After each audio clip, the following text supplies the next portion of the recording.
I want to express our gratitude to the US-Cuba Normalization Conference Coalition for this great initiative of doing this 24-hour global online picket against or to bring an end to the blockade of the United States against the people of Cuba.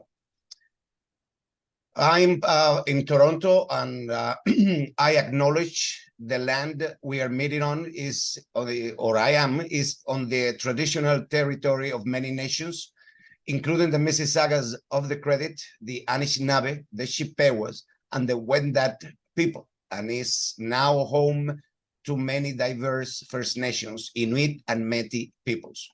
We also acknowledge that Toronto is covered by Treaty 13 with the Mississaugas of the Credit. For the 31st time, Cuba is bringing again to the United Nations, the only organization that is supposed to keep the world in peace and to keep justice, etc. And Cuba will bring, or has already brought, this resolution for the 31st time. We know what the outcome will be. The overwhelming majority of countries in the world will vote against it. However, nothing will happen. The blockade will continue because the United States has institutionalized the blockade in such a way that only a majority in Congress can do anything about it, although there are other prerogatives, etc. But it is institutionalized at the level of the Congress of the United States. All the sanctions and punitive measures of the United States against the Cuban families are the most comprehensive system of sanctions ever implemented by a country on another, and in this case, by the most powerful country in the world against an island of 11 million people, poor, underdeveloped, and still under this siege for more than 60 years. 85% of Cubans, including myself, have been born under the blockade of the United States.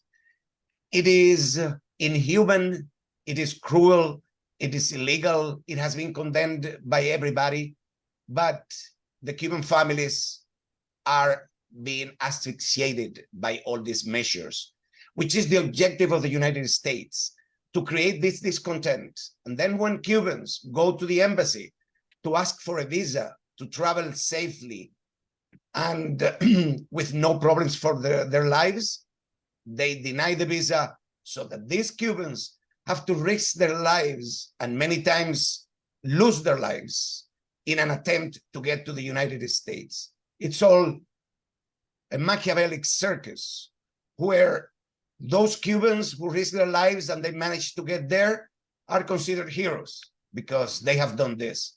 And then the United States keeps saying that they work on behalf of the Cuban people. If they did, they would immediately lift this shameful system of measures. However, Cuba has resisted. Cuba has been resisting. During the pandemic, we all know what happened. The purest evil was unchained on Cuba. They refused to sell Cuba medical ventilators, oxygen, medicine, syringes. Isn't that genocide in another way? We don't get bombed, but still people are suffering. People are dying because there are medicines that cannot get to them on time. So this is inhumane, totally inhumane. We hope that this time, of course, again, the majority of nations in the world would vote against the blockade. We know the usual suspects who will probably vote against or abstain. Shame on them on behalf of the Cuban people, of our families that are suffering unnecessarily because of these shortages and the lack of oil, and the lack of medicines, and the lack of public transportation. It is a call for all decent people, as Carlos Lazo was saying before, to condemn this blockade once and again and again and again. Thank you very much on behalf of the Canadian Network on Cuba and on behalf of the Association of Cuban Residents in Toronto, Juan Gualberto Gómez. Thank you so much from the bottom of my heart. Abajo el bloqueo. Viva Cuba libre.